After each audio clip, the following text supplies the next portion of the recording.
bahagia dan gembira. Menyentuh mengenai gembira, tajuk pada hari ini saya akan bercerita tentang gembira dan signifikannya dengan senyuman. Kalau kita nak sentuh mengenai gembira itu sendiri, saya pasti ramai yang tahu apa maksud gembira. Kalau kita tanya dengan kanak-kanak pun, dia akan tahu apa sebenarnya maksud gembira itu. Gembira adalah merupakan satu perasaan semula jadi yang lahir dalam diri manusia akibat daripada sesuatu keadaan yang mendatangkan kegembiraan. Sebagai contoh, kita sebagai manusia ataupun kita sebagai pekerja, kita berasa gembira apabila majikan kita menghargai usaha kita dalam melakukan sesuatu dalam pekerjaan. Maksudnya kita melakukan satu kerja yang bermutu, bagus dan diiktiraf, jadi kita berasa gembira. Kalau kita sebagai ibu bapa pula, sudah pasti saya rasa kita akan berasa gembira apabila anak-anak membawa pulang kejayaan dalam peperiksaan, misalnya dalam konteks kaunseling.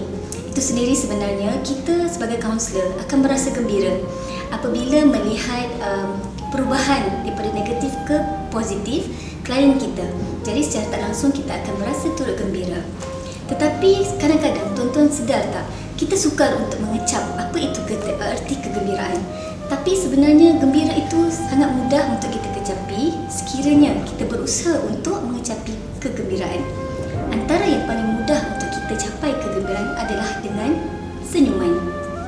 Tuan-tuan dan puan-puan, kenapa saya kata senyuman itu signifikan dengan kegembiraan?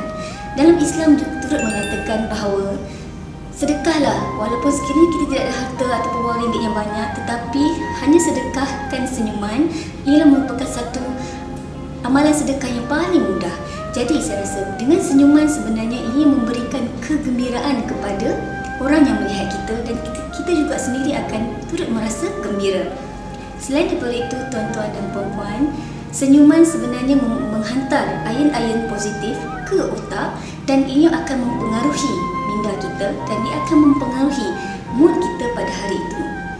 Sebagai contoh, kalau kita stres ataupun kita berada dalam keadaan yang tertekan pada satu hari, cuba kalau kita amalkan amalan senyum, dia akan mengembalikan aura-aura positif kepada diri kita secara tak langsung. Percayalah tuan-tuan. Okey, tuan-tuan dan puan-puan, seterusnya ada beberapa fakta menarik yang saya ingin kongsikan kepada tuan-tuan mengenai senyuman itu sendiri.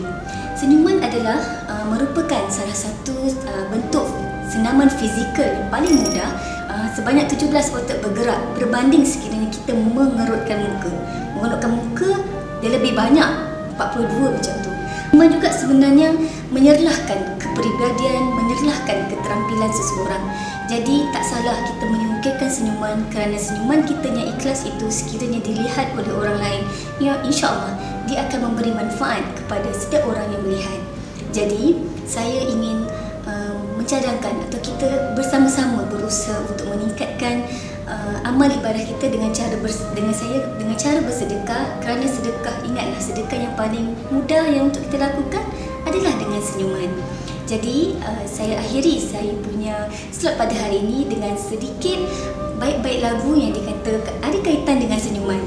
Senyum seindah suria yang membawa cahaya, senyumlah dari hati, duniamu berseri.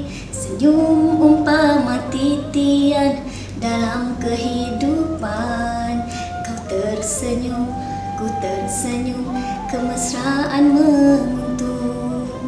Jadi sama-samalah kita sedekahkan senyuman kita yang seikhlasnya, agar setiap orang yang kita berjumpa ataupun setiap orang yang berdampingan dengan kita turut mempengaruhi aura-aura positif yang dalam apabila kita melemparkan senyuman. Jadi akhir kalam, sampai kita berjumpa lagi. Assalamualaikum warahmatullahi wabarakatuh.